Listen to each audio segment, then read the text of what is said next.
It's now 2023, and DBD is not in a great place right now. As of last week, January the 9th, the player base at the end of that week on Steam, the Steam statistics, of 43,622 players, which doesn't seem terrible, but that is actually the lowest it has been since January 27th of 2020, when it was 38,942. Now, the player rates have come and gone over the years. We've had big highs near where the Resident Evil chapter came out, and it has gone down since then and slowly gone up and down. But recently, due to a lot of different things, we've had numerous issues caused the player base numbers to drop. The player base dropping is not the only negative factor affecting the game at the moment. Recently, we had an announcement that Starstruck and NOED would no longer work with the nurse. Now, this is an overall positive change, but this will have a side effect of, in the higher levels of play, we'll see a lot less nurse players. There will be a lot more blights, and blight is already a very common killer to see a lot in the higher MMR. Now, this isn't the worst thing ever, but it's not great, but the change itself is not a bad change, and that may be moving in a more positive direction. We might see the player base begin to rise again soon as some of these major bugs fixed, and especially after the server issues that we've had affecting the game in the last month or so. Near the end of December and the first week of January, there's a huge issue where the servers basically weren't working properly, especially affecting the European server region. A little bit of server-side lag here and there isn't the end of the world. However, it was so terrible that the game was basically borderline unplayable, and you should be seeing some gameplay right now of me just getting absolutely stomped on because the game doesn't know where I am, and this causes numerous different weird bugs to happen because of the server-side lag. So, it doesn't know where certain entities are when certain things are happening, things get delayed, such and such. It's a very strange thing, especially with Blight. It will just cause you to push back and immediately bump on thin air, and then sometimes this won't happen. So, yeah. And then you could be trying to hook someone or kick a generator, and you will finish the animation before it will actually start the progress bar. It just weird things like that. It affected the survivor side of the game a lot worse, because it was even running was causing heavy lag because of the third person perspective. So yeah, it was not a good time for the game, and the game took a huge tank in numbers, which we're now seeing properly coming through the weeks after with the statistics. We thought that Bubba might be leaving the game, but that is not happening. That was announced the other day, and I was actually going to put this video out before that, but luckily the announcement was made just before I recorded this, so I was able to make those adjustments. Yeah, so considering the issues with Bubba, with the bugs that are affecting his add-ons, hopefully, since he's not being removed from the game, he won't be neglected and he will be properly fixed. If they did completely remove him from the game, which they're not going to do, thankfully, the issue would be that people who already own him would still be able to abuse his power, and then new players would have to suffer from not being able to even do the same thing, and then that would drive more new players away, which is something we really don't need right now. There are still quite a few meta and strategy issues with the game. Overall, the same perks you'll see on the survivor side game after game, and there are a few killer perks as well, which probably shouldn't work as well as they do and might need some looking at. Overall, I have different opinions on each of them, and I don't think all of them need heavy attention. For instance, Windows of Opportunity is an extremely popular perk to run on the survivor side of the game, but this perk needs no attention. It needs no change. It works perfectly as intended. The information is just nice. It's kind of like barbecue. It's like you get the information is useful, and it's more useful for survivors than killers. That's why you don't see tons of killers running Zenshin tactics. That information is nice to have, and it's not super OP. A good survivor is going to be able to play without it and still know where certain things are based on different palette spawn locations and such. But it's just a nice thing to have if you're not super familiar with all the maps. So I don't really think that needs any attention, but perks like Dead Hard always need attention. Perks like Eruption recently, definitely. Pain Res and Dead Man Switch working the way they do, maybe so much, but there are very common perks you will see. A lot of people don't talk about like Built to Last, but Built to Last is a very strong item perk, because basically you're going to get way more use out of your toolbox, your medkit, and those are really the only important items that you could get extra charges from. And an extra medkit charge can really make the complete difference in a game. Yeah, maybe they should be looked at a little bit, but they're not really like problematic to a degree where you see too many people running them, but it is still there. You see a lot of adrenalines, and adrenaline can be frustrating, but again, it only really works for the survivors if they're doing really well. So that risk reward, because they could just get tunnel out of the game early, and then they never even get to use that perk slot. So it is a risk-reward perk, and for that I think it is fair enough. There are killer perks to counter it the same way there are survivor perks to counter other perks for killers and stuff, such as there's a perk that allows you to see all of the Scorchooks and stuff like that. I think they changed Saboteur so that you can see Scorchooks. So little things like that are quite useful. When it comes to Dead Hard is always a point of contention because it will be the most run perk, and it will consistently stay that way.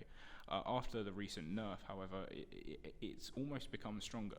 Not just being able to take that hit, but also getting that speed boost. It's not just causing the killer to miss, they get a longer animation cooldown because they did actually hit you, and then you will make that full distance. So in some ways, it's harder to execute, but if you do execute it, it's harder for killer to notice sometimes because the animation is so fast, and if you do get it, it's much more rewarding, but also isn't as frustrating now, in my opinion. It has its positives and its negatives with the changes. Off the record, however, has some very strange issues since the rework, and I don't think it's super overpowered, but 80 seconds is a very long time, and I do not feel like, if you are hard tunneling someone, that could be used offensively. I have seen it used offensively. It happens a lot offensively, but it's also, it has a lot of downsides to it as well. You can't run it with Dead Hard because then you won't get the use from Dead Hard. So, it's not completely awful. Sprint Burst has been seen, a lot more since the Dead Hard changes because it's more reliable, it's more consistent.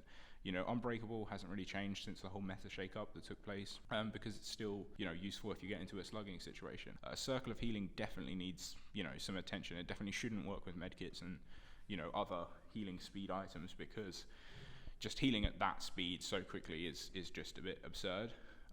And the killer side perk to actually deal with boons is just an awful waste of a perk if they just don't bring boons, so it's not really it's never reliable to run that. Shattered Hope is just shattered.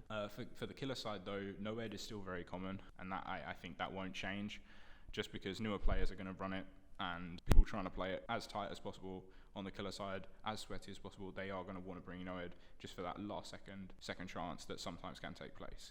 Now obviously you can't just do totems, but it's not always, optimal in a game, and it's never you never always have that opportunity. The changes since no ed though to show the totem within an amount of time, they make it a lot more you can survive it a lot more, you can find the totem easier. It's never impossible to find totem because of that. So I don't think it needs mass attention, but it still is a very strong perk. And Pain Res, especially with Dead Man Switch, because it was one of the only gen regression perks that wasn't nerfed in that big nerf to all the gen regression perks, it still is very strong just for holding that niche, and especially its use with Dead Man Switch, which was taken away and then given back. It's almost fair at the moment, but it still feels a little goofy sometimes with the kicking off of the gens. And I mean, it is counter, you can just get off of it before, and that does happen a lot, but it's a bit awkward, and it might need changes. Wouldn't be the worst thing ever there, but it's not great meta-wise because you'll consistently see it run together over and over again. Eruption at the moment, it has a lot of people complaining because that status effect, it's a rough one. Alright, being able to do absolutely nothing for a period of time, it's just not fun. And especially if you're multiple people working on a gen. It's not always the most useful perk to run, and for a long time it was a nothing burger because of how useless the percentages were. That was what people really cared about with gen regression, and it did get a little buff a while ago, and since then it's been in rotation a lot more. I still don't think it's the greatest thing ever, but it is by no means a bad perk, and it is definitely been used a lot more, and a lot of people have been complaining about it recently. Camping is still a huge issue, and that definitely needs an overhaul in terms of the way they're gonna approach just standing near hooks for a certain amount of time. There should definitely be some kind of debuff to that. As a killer player myself, I don't think it's ever fun to just stay by a hook. You have the least amount of fun. If you do that, you have to go around and get into chases. That's when the fun parts of the game take place. So having the strategy in the game is just not healthy for the game, and it doesn't really benefit any side to just sort of get it gone. It just makes the game more fun and increases the health of the game. The maps in the game right now, there's some huge issues with every map. Pretty much every map has major balance issues. Box issues are all over the place. especially when you like in Hillbilly as much as I do, bumping into things which just don't exist is, always a great experience. And with the, especially with Erie and the Dredge map, where you've just got random pieces of foley that are physical in the middle everywhere, and it's really awkward and annoying, and I can't even really use them strategically in a lot of places. You can't hide behind them or do much with Ghostface with them, so it's not even like there's value there. So it's just kind of like annoying for a lot of the killers that have high mobility and want to not bump into stuff all the time. So that's just a bit awkward. And then especially with maps, and map offerings are a big, should we have map offerings? Is removing map offerings a good idea? I don't think that's true, because sometimes you want to run a specific build and it kind of leans into a map. For instance, you might want to send yourself to the game when you're playing Scratch Mirror Myers, etc. Those kind of things. So it's not the worst thing ever, but maybe just having there a way that certain map offerings, I don't know, maybe if a killer uses a map offering, it's worth 2 survivor offerings. So at least 2 survivors have to bring the same map offering, otherwise it can't be that. And then even then it's a 50% chance.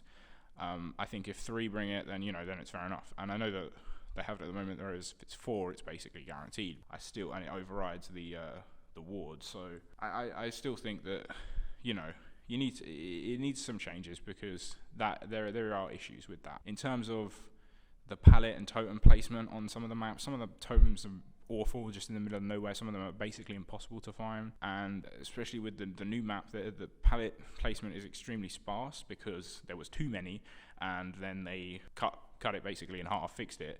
But the map is so large, and all big maps are always the most boring ones to play on. So yeah, it's not great in that retrospect, and you could definitely use some tweaks, I guess, in terms of making sure that the game doesn't have so many palettes compared to every other map.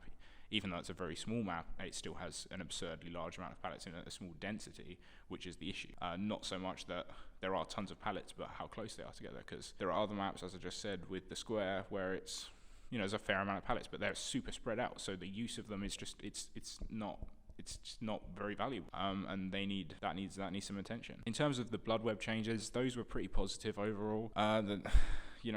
Everything costing cheaper and you're able to get a lot more out of the blood web in an amount of time is always good. But purple items and iridescent items, you just don't see them anywhere near ever in the early side of the blood web. The early levels of blood web used to get better rarity the higher you'd prestige the killer, but they changed that. The higher you'd prestige, you used to get more, so you'd get more medkits and toolboxes, or more purples and iridescents, basically, to simplify it down. But you can still get a lot of green toolboxes when you can't get a lot of killer add-ons that are purples and iridescents. I don't think that makes an insane difference, but it does add a little bit to the unbalanced nature of the blood web, I guess, a little bit. At the moment, I do think the whole game is pretty balanced, but in that retrospect, it's your blood points are better spent on survivor prestiging than killer prestiging, unless you're trying to get perks and stuff. So that's just kind of how it be. The new chapter is another thing that I think caused a lot of people to leave the game, considering how underwhelming the map was, the killer was. They're not really, like, it's an interesting attempt on both sides. They're doing interesting new things, new design elements, new palette design, new exit gates on the new maps. There's things there that are interesting.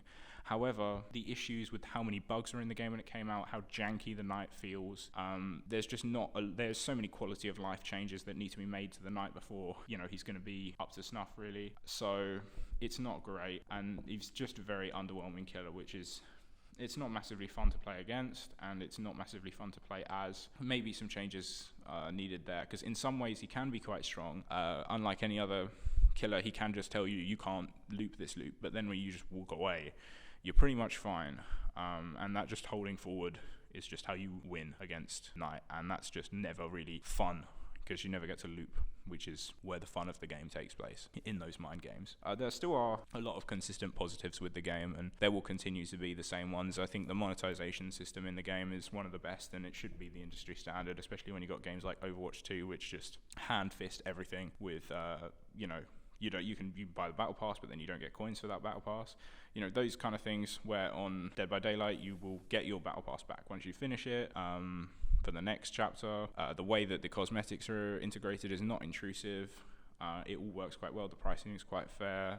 you can unlock all the characters without buying them, and it's not actually the worst thing ever.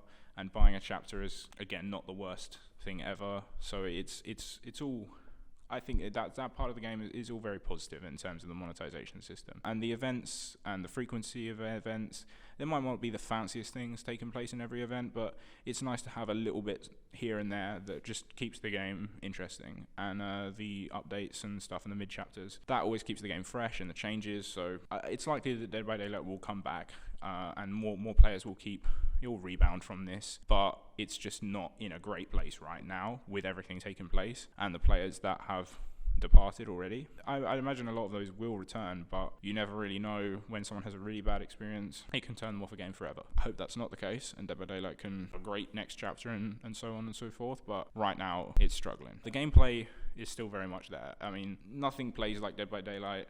Nothing is of the same quality of Dead by Daylight in terms of the actual gameplay. It is by far the best asymmetrical multiplayer game, despite its competitors. All the other competitors, they come and go, but they can never quite keep up with the standard that Dead by Daylight already set for the genre. So that's a huge positive. The strategy aspects of the game is still an amazing strategy game when you get down to it.